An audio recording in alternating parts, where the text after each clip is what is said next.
Tizen. Title: The Heir of Dust and Thunder. In the summer of 1987, the air in Ouagadougou burned with secrets. The streets, once echoing with Sankara's fiery calls for justice, now lay quiet, cracked, and sullen, like a dream buried alive. Soldiers whispered in bars. Mothers tightened their scarves, eyes hardened by knowing. In the presidential compound, a brother betrayed a brother. And in the western province of Mohun, under a starless sky, a boy was born. No one lit candles that night. His mother, Aminata, gave birth on the clay floor of a dimly lit hut, the cries of her labor blending with the wind that swept through the mango trees. She named him Ibrahim, not after a prophet, but after her own father, a railway worker who had vanished during a strike years ago. There was no celebration. No midwife sang.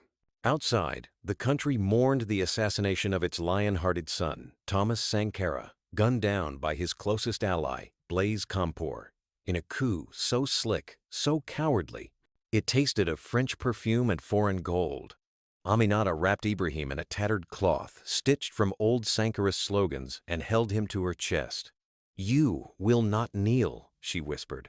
"Not to them. Not ever." Chapter 1. The Ghost of Thomas. Ibrahim grew in the shadow of a ghost. By the time he could walk, he knew Sankara's name better than his own. His village had no televisions, but his uncle Mamadou, a schoolteacher turned farmer, kept a cracked radio under his bed. Every night, Mamadou played Sankara's speeches, static-riddled recordings smuggled from dusty cassette archives. Sankara's voice was thunder, elegant, cutting, prophetic. "They talk of development, but they offer us debt. We must dare to invent the future." Ibrahim would sit cross-legged in the dirt, eyes lit like lanterns, mimicking Sankara's cadence. "We must dare," he'd repeat, mouth too small for such big words. Mamadou, who had once marched behind Sankara in Ouaga, would nod solemnly. "You look like him when you speak," he said one night. "But it's your eyes. That's where he lives." Ibrahim was 6 when he first asked, "Why did they kill him?" Mamadou paused. "Because he loved us more than they could control." Chapter 2. The Whispers of Empire. Burkina Faso in the 1990s was not poor by accident. It was poor by design. French companies bled the mines. The IMF strutted in like a landlord demanding rent. The national anthem played at parades, but France's tune echoed louder in Parliament. Blaise Compaoré ruled with a velvet fist, smiling on television, but ruthless behind closed doors. Ibrahim learned early that truth had a price. At 10, he confronted a visiting government official during a school ceremony. The man, sweating in a tan suit, had promised new books and solar panels. Ibrahim stood and asked, "Will you still promise that after the white men leave?" The schoolyard fell silent. He was suspended for 2 weeks. His mother didn't scold him. Instead, she brought home a stack of Sankara's speeches, hand-copied by student dissidents at the university. "They're afraid of boys who read," she said, setting them down like sacred scripture. So read. Chapter 3. The Soldier's Sons. At 14, Ibrahim joined a youth martial arts club run by a retired soldier, Captain Issoufou, who'd fought in Liberia and seen the bones of empire firsthand. They called the club the Red Stars. But it wasn't about karate. It was about discipline, unity, code. Issoufou trained them like they were preparing for something more than medals. Every push-up was a question. Every sprint a test. "You want freedom?" Issoufou barked. "It costs blood and breath." Ibrahim rose quickly. He wasn't the fastest or strongest, but he was the one who never blinked when sparring. He read battlefield strategy like poetry. He debated older boys about empire, quoting Frantz Fanon, Patrice Lumumba, Amilcar Cabral. Most nights, while others played soccer, Ibrahim sat under the baobab tree, flipping through a battered French edition of The Wretched of the Earth.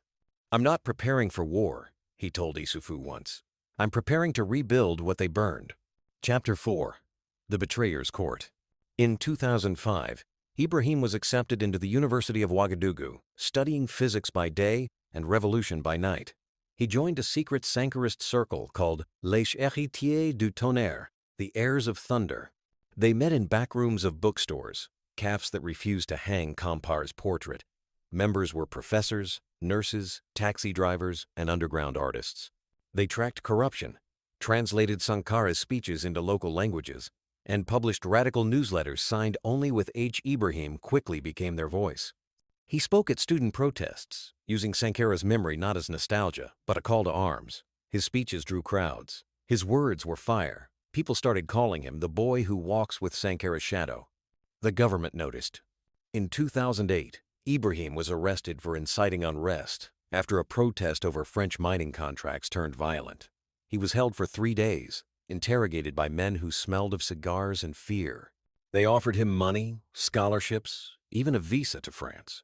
He spat on the table. They beat him, released him, warned him. He went home and wrote a manifesto titled, "The Dream They Couldn't Kill." Chapter 5. The Revolution Begins. In 2014, Burkina Faso exploded. Compaoré tried to amend the constitution to rule forever. The streets overflowed. Women banged pots. Youths lit fires. Soldiers refused orders. 1 million people flooded Ouaga. Ibrahim marched with them, but he didn't just chant. He led. He took the microphone at the Place de la Révolution, quoting Sankara's line, "A soldier without political education is a potential criminal." This time, he shouted, "We will not just change the face, we will change the system," the crowd roared. Compaoré fled to Ivory Coast. The people had won, or so they thought, but the generals schemed. Foreign diplomats circled, and in the shadows, Ibrahim watched power shift from one puppet to another. "This is not the end," he whispered. "This is just the intermission." Chapter 6. The Long March. The years that followed were a blur of betrayal and exhaustion. Burkina Faso cycled through presidents, each one weaker than the last. Jihadist groups seized the north. Foreign troops arrived, French, American, even Russian whispers. The people were told to be patient, to trust, to wait. Ibrahim did not wait. He left the city and joined a new kind of army, one without uniforms, but with purpose. A clandestine network of community militias, farmers, former soldiers, and radical teachers. They built schools in villages the state had abandoned. They trained youth not just with rifles, but with books. They created their own currency for local trade, refused French imports, and circulated Sankara's economic plans like contraband gospel. And they waited. In 2022, the state finally collapsed. After yet another failed presidency, Ibrahim, now a captain in the military, led a coup. But it wasn't about seizing power. It was about restoring a promise. He walked into the national television studio in dusty fatigues and said simply, "My name is Captain Ibrahim Traoré. We have taken responsibility for the transition. This is not a coup. This is a correction." Chapter 7. The air rises. The world panicked. Western analysts called him a radical, a rebel, a puppet, a threat. But in the streets of Ouaga, they chanted his name. Old women wept. Young men lifted Sankara's portraits again. For the first time in decades, something electric pulsed through the country hope. Ibrahim refused the presidential palace. He lived in the barracks. He slashed his salary. He visited wounded soldiers and farmers alike. And at his first international press conference, he stood in front of a world map and said, "We will not be slaves of any empire, east or west. Burkina Faso belongs to its people." He paused, then added, "And we still dare to invent the future." Epilogue. Thunder returns. In the archives of France, redacted files on Sankara's death remain locked. In the back rooms of Washington, Ibrahim's name is circled on risk assessments. In the hearts of Burkinab children, his face is etched next to Sankara's, not as a copy, but as a continuation. Because some flames, no matter how brutally extinguished, pass their fire on. And the boy, born in silence, wrapped in the slogans of a murdered dream, now walks with thunder in his chest. Chapter 8. The Riyadh Reckoning. By late 2024, Captain Ibrahim Traoré was no longer seen merely as a transitional president of Burkina Faso. In the minds of many, he had evolved into something larger, a symbol of defiance, of resistance, of Africa's search for dignity in a world still ruled by post-colonial power structures. So, when he accepted the invitation to the Riyadh Future Investment Initiative, a gathering that brought together global business leaders, state actors, and international investors few understood the magnitude of what was about to unfold. He arrived in the Saudi capital flanked not by security contractors in suits or French-trained diplomatic handlers, but by a small entourage of Burkina aides and soldiers, all wearing traditional West African dress or fatigues bearing the insignia of the Homeland Defense Forces. On the morning of his scheduled address, the auditorium buzzed with anticipation. The agenda suggested a speech on Sahel economic stability and regional cooperation, but what followed stunned the room. Traoré stepped up to the lectern, calm but unsmiling. His voice was steady, deliberate. "Ladies and gentlemen, I did not come here to seek loans or humanitarian crumbs. I came here to tell you that Africa will no longer be the engine of others' wealth while our people die poor. Burkina Faso does not need pity. It needs freedom. And with freedom, we shall build prosperity on our terms." The room went silent. We reject the logic that says Africa must stay indebted to survive. We reject the hypocrisy of those who arm both terrorists and peacekeepers. And we reject the economic order that places the lives of our children beneath the profits of mining firms. The speech wasn't long, but it shook Riyadh. The crown prince watching from his elevated seat didn't blink. The West's representatives looked to one another uneasily. But in the hours that followed, it wasn't the suits who talked, it was the young African business people, the diaspora attendees, the entrepreneurs from Nigeria, Kenya, Mali. Something in that moment had cracked the mold. Traoré left the podium, unaware he had just sparked a storm. Chapter 9. Shadows of Sankara. Back in Ouagadougou, a new challenge was brewing. Intelligence reports indicated foreign-backed operatives moving along Burkina Faso's southern border. The pattern was familiar escalations followed by accidental arms drops, attempts to bribe local commanders, and sudden attacks by new insurgent cells previously unknown. It was clear the speech in Riyadh hadn't gone unnoticed. Inside the presidential compound, Traoré convened what would later be called the Red Council, an inner circle of trusted military and civilian advisors, mostly under the age of 40.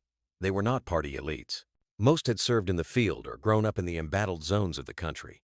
And on the wall behind their meeting table hung a single portrait, Thomas Sankara, Burkina Faso's martyred revolutionary. It was not just decor. It was a reminder of what happens when one challenges empire.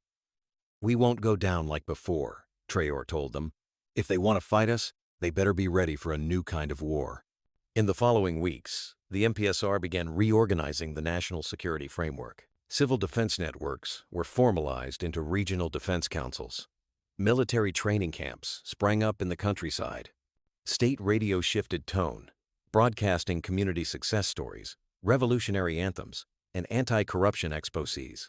And yet, not everything was idealistic. The regime arrested several suspected spies and collaborators. Former ministers tied to the French-backed political elite were publicly investigated. Some international NGOs were expelled. Critics called it repression. Supporters called it cleansing. In the minds of Traoré's supporters, the country was finally reclaiming itself. Chapter 10. The Battle for the Sahel. By early 2025, the Alliance of Sahel states Burkina Faso, Mali, and Niger was not just a diplomatic gesture, it was operational. Joint military operations, codenamed Tilusanga, Three Shields, began in earnest. Combined battalions swept across the porous borders of the tri-state corridor, targeting known jihadist strongholds, smuggling routes, and arms depots. What made Tilusanga different wasn't just the coordination, it was the philosophy. Local militias, civilian volunteers, and traditional authorities were included in the planning process. Airborne surveillance came from Turkish drones.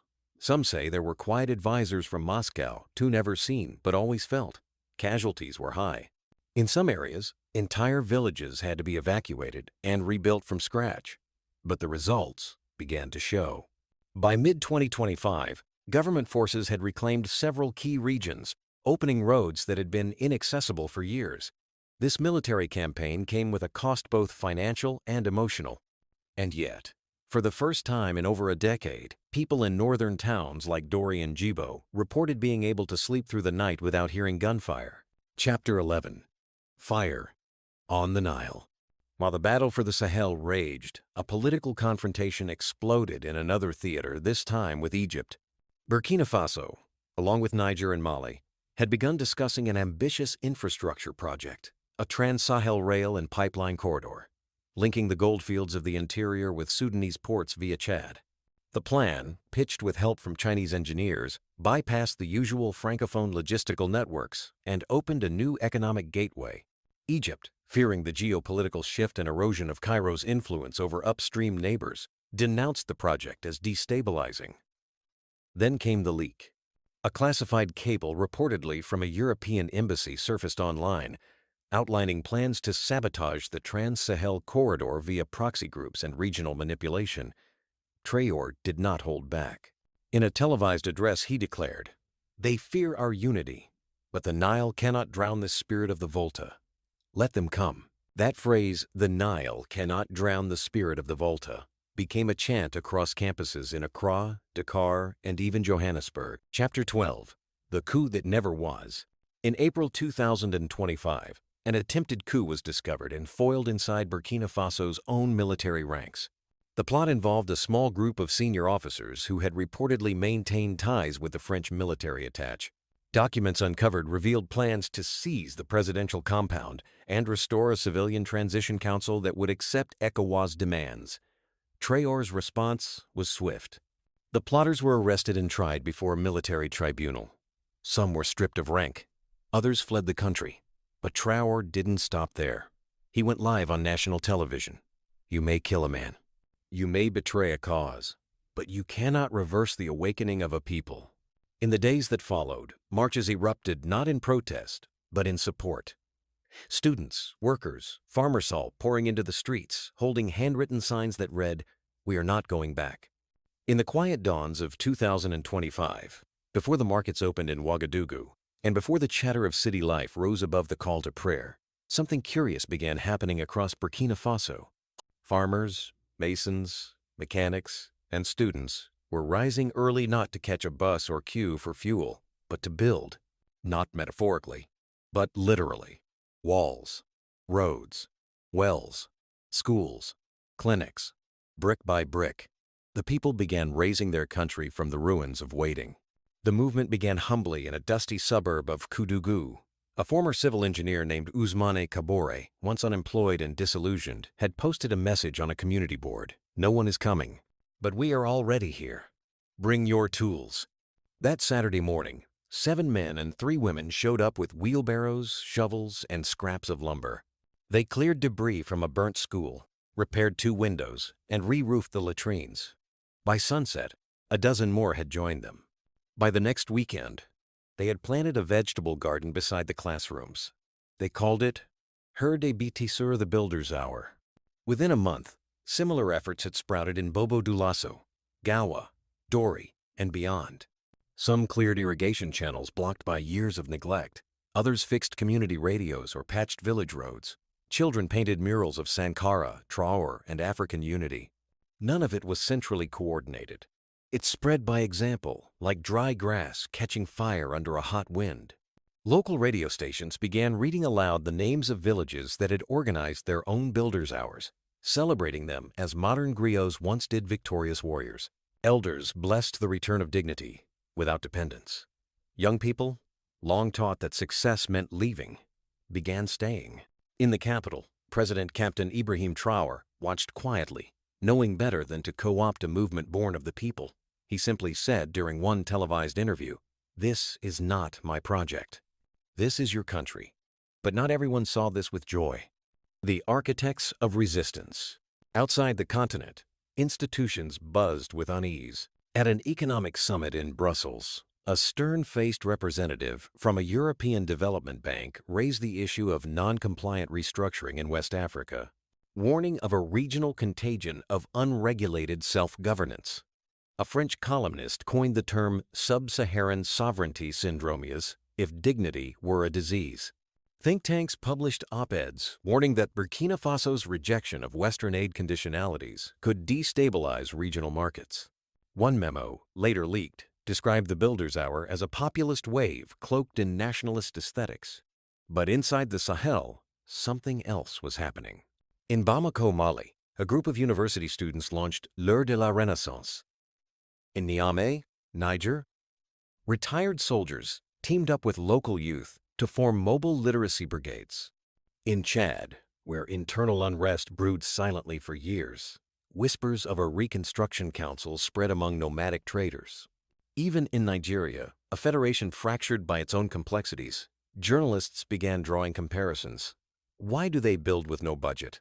asked one headline, "while we still wait for contracts to be signed." The return of the intellectual vanguard. Back in Ouagadougou, under a leaky zinc roof behind the old university library, the Red Council met. Captain Traoré leaned against a chalkboard. His face was more worn than months priorless. Commander, more caretaker. Flanked by his most trusted advisors, youth ministers, veteran teachers, village eldership gestured to the growing map of builders' hour zones marked in red. "This is not just civil service," he said. "This is philosophy in motion." One of the new faces at the table, a literature professor named Dr. Fatou Diallo, nodded. "They've turned Sankara's ghost into action. But ghosts can vanish unless we give them form." Her idea: create a new civic curriculum blending African history, ethics, technical training, and local knowledge, not just for schools, but for life. And so, with modest funds and grand ambition, the Sankara Schools of Civic Imagination were launched. These weren't schools in the traditional sense. They met in mosques, mechanic garages, beneath trees. Facilitated by volunteers, guided by community elders, and bolstered by a growing cache of locally printed manuals, they became a space where education was not a path to employment abroad, but a toolkit for regeneration at home. The underground rivers. Still, Traoré knew that even the brightest movement could be drowned, if not by bullets, then by bread. Grain shortages loomed. Climate shifts had shortened rainy seasons. A major international agricultural supplier, under pressure from its shareholders, canceled contracts with Burkina Faso, citing political unpredictability. But this time, the country did not panic. Instead, villages turned to ancestral methods: seed banks, water harvesting trenches, composting. Radio shows revived forgotten indigenous farming practices. Urban rooftops turned green with vertical gardens. The Ministry of Agriculture, once a hollow bureaucratic corridor, began dispatching barefoot agronomists armed with hose and hope.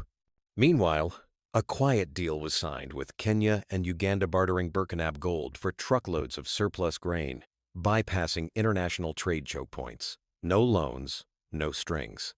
And in the old colonial banks, alarm bells rang. The Paris Accord unravels.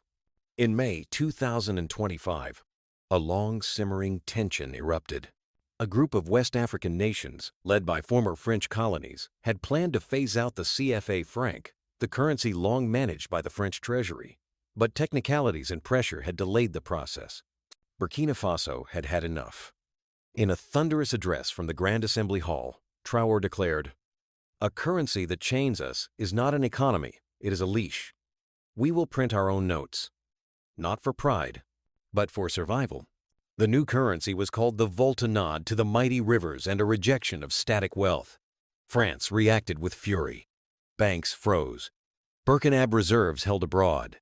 International headlines screamed monetary meltdown. Analysts predicted disaster.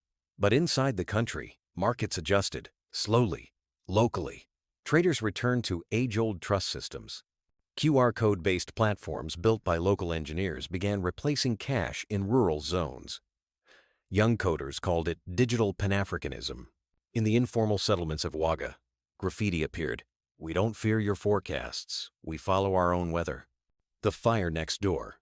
But while Burkina Faso burned with purpose, its neighbors burned with something else. In Ivory Coast, unrest flared as protests erupted over perceived French interference in domestic policy. In Senegal, a leaked wiretap recording implicated a high-ranking official in plans to suppress opposition figures seen as sympathetic to the Sahelian shift. And in Nigeria, elite circles quietly debated what they called the Traoré doctrine: reject dependency, arm the people, rebuild from within, speak without permission, but doctrines have consequences. In June 2025, a convoy carrying humanitarian aid to western Burkina Faso was attacked by unknown gunmen. The attackers were well-armed, well-trained, and curiously precise-ignoring villagers, targeting only government assets. Suspicion turned to private contractors operating in nearby borders. Some had ties to firms previously expelled from Burkina Faso. Others were linked to paramilitary groups active in Libya. The message was clear. Someone didn't like this new model. The wind and the compass. Inside the barracks where he still lived, Captain Traoré sat alone one night. No cameras, no speeches, just a journal. He wrote as he often did, not to preserve, but to understand.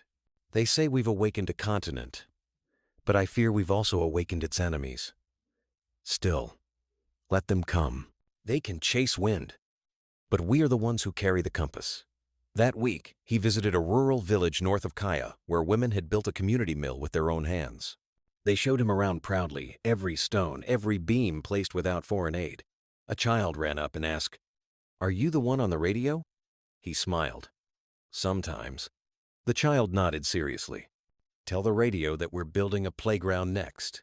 And just like that, the revolution continued. The Continental Table. In July 2025, the African Union convened an extraordinary summit in Addis Ababa. The topic: New Sovereignty in the Post-Colonial Era. Many expected grand speeches. Most expected little else. But when Traoré took the stage, the room leaned in. Africa is not a continent in need of fixing. We are a continent long interrupted, and now finally we are speaking in our own voices. He proposed a Pan-African Reconstruction Charter, calling on African nations to audit all external military bases, establish continental disaster relief systems independent of the UN, prioritize inter-African trade over export dependency, launch a Pan-African University exchange modeled on the Sankara schools.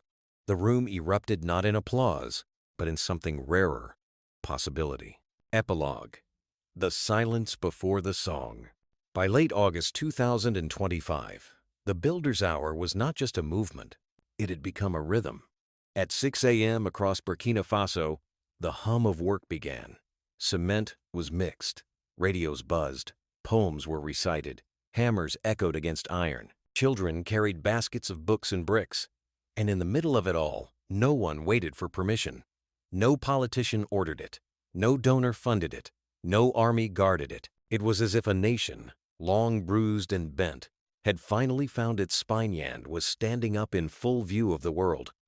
Not in defiance, but in dignity. And as the sun rose over the red dust and mango groves of a long-wounded land, it carried with it the sound of a continent waking not in protest, but in purpose. Africa, long whispered about in boardrooms and bunkers, was speaking again, and this time, she was building. Chapter 14. The Summit Beneath No Flag.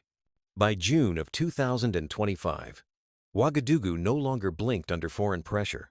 Instead, it stood tolerant but resilient, like a city that had finally remembered its name after a long fever. In the markets, the radios played not imported pop songs but folk rhythms from villages long forgotten by the state. At the universities, students debated Sankara and Fanon not just as history, but as roadmaps.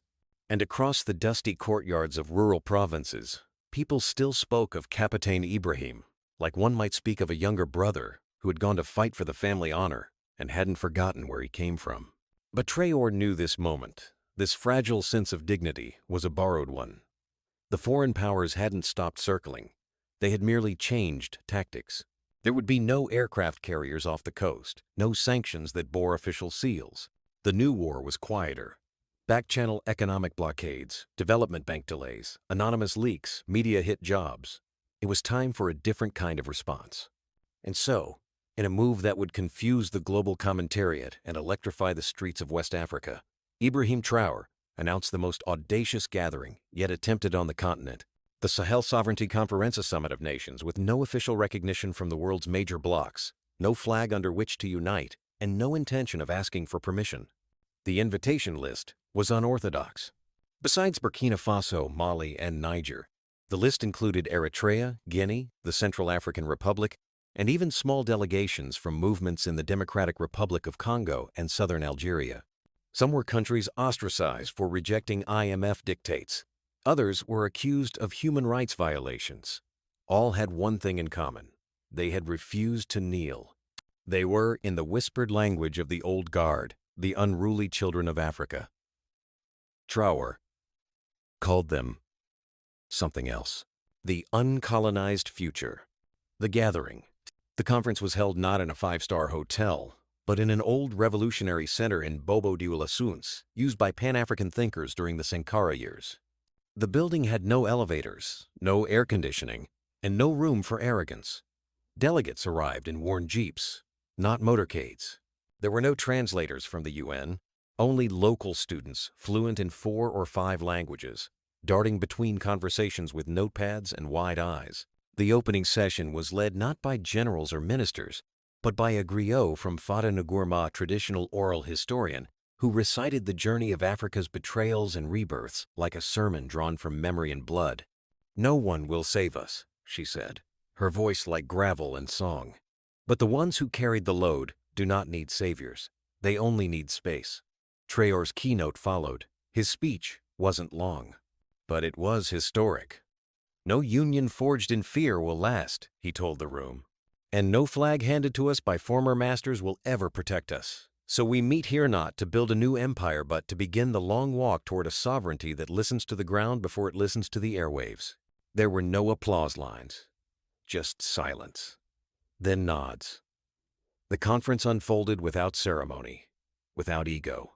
Delegates broke into working groups, discussing trade routes, shared defense mechanisms, parallel currencies, and energy corridors powered by solar, not oil. An Eritrean engineer sketched power grid link-ups on the back of a map. A Guinean economist proposed a commodities exchange free from the dollar peg. A Malian agronomist laid out seed bank ideas that could neutralize the leverage of Western-controlled supply chains. And yet, it wasn't the technical proposals that changed the air. It was the fact that no one was asking for permission. The shadow guests. But not everyone present came with good faith. Traoré had anticipated it. 2 days into the summit, a security sweep revealed surveillance bugs planted inside a translator's water bottle, and suspicious activity was traced back to a delegate who had arrived under the name of a minor NGO. The message was clear. Someone wanted to know what was being planned. Instead of hiding it, Traoré addressed it directly during an unannounced evening gathering. "Let them listen," he said. "Let them hear us planning a world that does not revolve around their sanctions, their embassies, their conferences. Let them watch us build not because we hate them, but because we refuse to disappear." That night, students at the University of Bobo projected those words on the campus walls. Outside the room, the reactions were swift. The Financial Times ran a headline: "The Rebels of Bobo, Africa's Dangerous New Bloc." The Lizy Palace released a statement expressing concern over anti-democratic tendencies in the Sahel. The State Department hinted at potential sanctions, but something had changed. The old threats didn't land the same way. African social media lit up with hashtags like #uncolonizedfuture and #buildwithoutchains. Street vendors in Nairobi were selling T-shirts with Traoré's summit, quote, printed above Sankara's silhouette. In the Caribbean, Pan-African activists held a live-streamed solidarity vigil. Even in European diaspora communities, African youth held impromptu forums about the Bobo Protocolsa nickname for the ideas emerging from the summit. Burkina Faso wasn't just holding space, it was shaping narrative. And narrative, Traoré understood, was the most powerful weapon of all: resistance and reflection. Back in Ouagadougou, Traoré moved quietly. He refused to call the summit a victory. In private, he told aides, "You don't win a war with one meeting, but you win hearts. And that's harder." Still, not all hearts beat in rhythm. Some Burkina civil society groups, especially those with ties to international funding, began expressing concerns. They warned of creeping authoritarianism, shrinking space for dissent, and economic fallout. Traoré listened. Not all criticism was sabotage, and not all saboteurs carried guns. But he drew a line. "You can argue with me about the path," he said in a national address, "but you cannot defend the chains and still call yourself free." His tone was sharp, not cruel, but unmistakably clear. That week, the administration launched a citizen feedback platform and online and analog system for communities to submit proposals, concerns, and demands.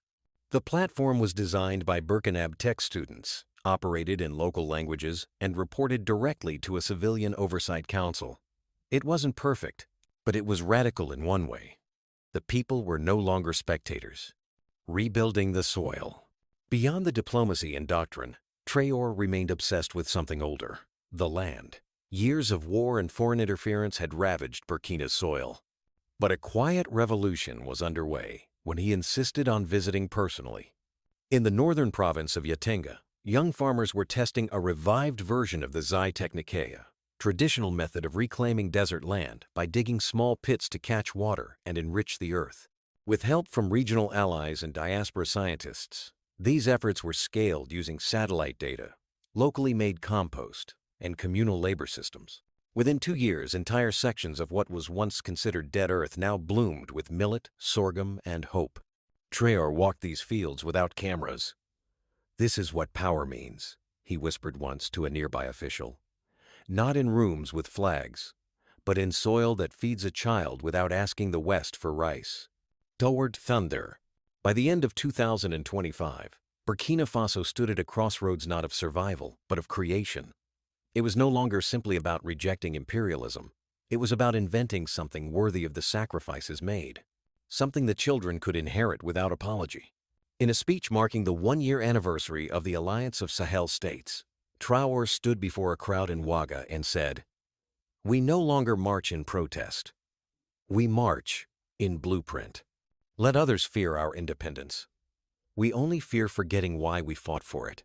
Behind him, a mural stretched across the building wall, a painting of Sankara planting a tree, with Ibrahim beside him not as a soldier, but as a farmer.